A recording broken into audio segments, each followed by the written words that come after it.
Dan terkait dengan bencana yang terjadi saat ini, kami telah bersama dengan Arimbi Heru Putri, staf khusus Wakil Ketua MPR RI. Dan langsung saja kita berdialog terkait dengan apa saja evaluasi dan juga antisipasi yang harus dilakukan. Dan Ibu Arimbi, selamat siang. Selamat siang, Mai dan Sita. Bu Arimbi, kalau kita melihat dengan kasus Gunung Merapi, yang mana ada banjir lahar dingin, untuk tahun 2024 ini tercatat hingga saat ini update-nya 67 orang meninggal dunia, 20 orang masih dicari. Bu, kalau kita lihat data ke 25 tahun yang lalu, Bu, Galodo Merapi juga, Bu, ini 60 orang dinyatakan meninggal, kemudian 19 orang masih dicari. Kalau kita lihat, ini ada catatan tersendiri kah, Bu, dengan adanya perbandingan data di tahun 79 dan 2024 melihat dengan adanya saat ini apakah antisipasi sudah makin baik, Bu? Kalau kami meyakini seperti ini, Indonesia kalau kita belajar di sekolah itu kan memang punya kekhasan, memang kita ini punya gunung berapi dari Sabang sampai Merauke. Jadi memang potensi bencana kita akan unik. Kita ini tinggal di sesar, yang potensi gempa bumi juga akan banyak, potensi tsunami juga akan banyak. Kita hidup di bawah garis khatulistiwa, yang potensi curah hujannya akan terus ada. Nah, jadi potensi bencana dan mungkin potensi kebaikan juga sangat banyak. Jadi kalau kita lihat sejarah-sejarah masa lalu, ada satu generasi peradaban hilang misalnya gitu. Kita hidup dengan bencana seperti itu, tapi pada saat yang sama juga kita subur dari hasil bencana seperti itu. Namun kalau potensi sekarang kami melihat, karena kami di dalam juga kami mendiskusikannya, sudahlah kita mempunyai potensi seperti itu, memang dampak perubahan iklim semakin nyata. Artinya apa? Akan semakin dekat, semakin sering gitu, bencana-bencana itu akan hadir. Tetapi masalahnya memprediksikannya juga akan rumit. Walaupun misalnya kami meyakini BMKG akan melakukan prediksi dan melakukan early warning system, early warning ya, pemberitahuan dini. Tetapi daya tanggap kita berbeda satu sama lain. Jadi bahasa ini memang mau nggak mau kita hidup dengan bencana dan memang kita harus beradaptasi satu pihak, tapi lain pihak juga usaha-usaha mitigasi misalnya juga perlu dilakukan. Baik, Bu Arimbi, jadi tadi kalau Anda katakan sudahlah ada potensi, kemudian ditambah lagi dampak dari perubahan iklim. Nah, kalau kita lihat ini sebetulnya bagaimana sih, Bu, caranya supaya bisa membangun kesadaran kolektif untuk antisipasi ataupun mitigasi potensi bencana ke depannya? Kalau mitigasi sebenarnya memang yang paling mudah adalah tadi juga disebutkan konservasi lingkungan ya, untuk mengurangi dampak itu. Jadi misalnya di hulu proses penggundulannya, apapun proses penggundulannya itu harusnya dikurangi atau dihilangkan, karena banyak konversi lahan di hulu. Nah, kalau hulu hilang pasti akan terjadi banjir di bawah.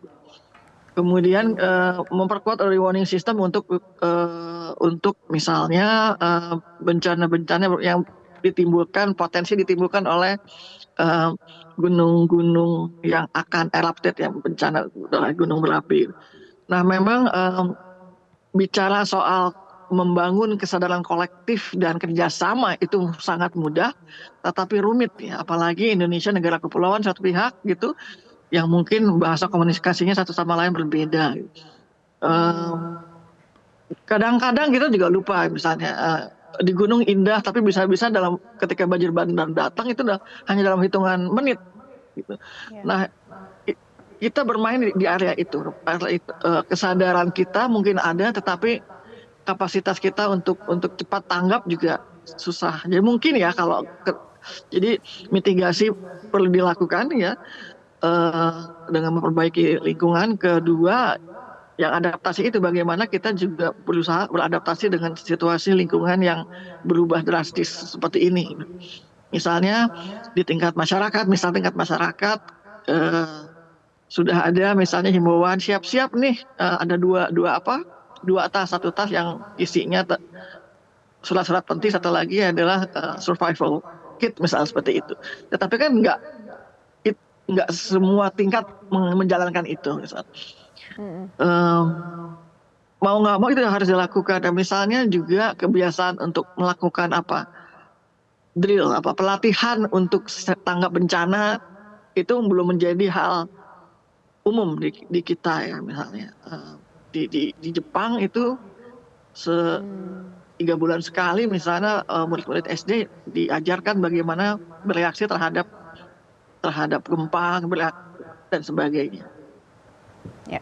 Mitigasi dan adaptasi perlu dilakukan oleh pemerintah dan juga masyarakat ya Bu, terkait dengan bencana alam mengingat kondisi di Indonesia sendiri. Ibu, tapi menurut Ibu penanganan atau antisipasi bencana apakah ini belum dilakukan secara menyeluruh atau bagaimana Bu? Kalau dari segi infrastruktur kelembagaan menurut kami sih sudah cukup, kan ada BMKG yang akan melakukan prediksi ya, dan dia akan melakukan peringatan gitu. Tapi kan dia hanya bisa memprediksi nanti akan ada gempa atau memang sudah ada gempa tapi tidak ada potensi tsunami misalnya gitu. Kemudian penanganan bencana misalnya sudah ada BNPB. Kemudian ilmu ya kebencanaan misalnya sudah dibangun lewat BRIN. Tetapi memang kerjasama untuk menerapkan kebijakan itu dari level pusat, daerah sampai tingkat desa itu kendala sekali gitu. Karena disparitas pemahamannya, kemudian disparitas prioritasnya gitu. Dan misalnya BNPB sepengetahuan kami juga menekankan kesadaran publik dengan membangun desa tanggap bencana, tapi kan belum semua desa mempunyai sistem itu. Jadi kita menuju ke arah kerjasama, tetapi belum sempurna.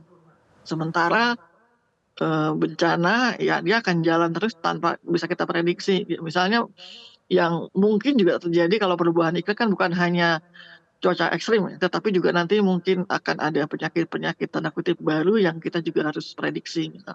Nah itu lagi-lagi dibutuhkan kerjasama para pihak tanpa perlu saling menyalahkan menurut kami, karena memang tanda kutip ini ilmu-ilmu baru, kejadian yang tanda kutip baru yang harusnya terbuka bagi kita untuk saling bekerja sama. Baik, sekali lagi Ibu Arimbi, jadi kerjasama, kolektivitas, kesadaran kolektif, kemudian prioritas yang benar-benar harus dibenahi ke depan sesegera mungkin ini menjadi perhatian untuk wilayah-wilayah rawan bencana. Koordinasi dengan pihak-pihak terkait harus dilakukan secara menyeluruh. Terima kasih staf khusus Wakil Ketua MPR RI Ibu Arimbi Heru Putri sudah bergabung di kesempatan Newsline kali ini. Selamat beraktivitas kembali. Dan pemirsa, sekarang kita akan melihat bagaimana sih komentar dari netizen terkait dengan adanya Gunung Merapi dan juga banjirnya lahar dingin. Kita akan lihat ini dari akun X sudah kami himpun. Yang pertama dari @melano, pray for Sumatera Barat, semoga Indonesiaku baik-baik saja. Kemudian yang selanjutnya dari @friso, inna ilahi wala innahi orejiun, semoga proses penyelamatan dan evakuasi lainnya berjalan efektif dan dilancarkan agar meminimalisir korban dan stay safe teman-teman. Kita turut berdoa untuk para korban yang ditinggalkan, begitu juga para pengungsi di sana, semoga bisa mendapatkan bantuan sesegera mungkin dan bisa berbenah dari bencana di Sumatera Barat. Dan kami masih akan kembali untuk Anda sesaat lagi, tetaplah di Newsline.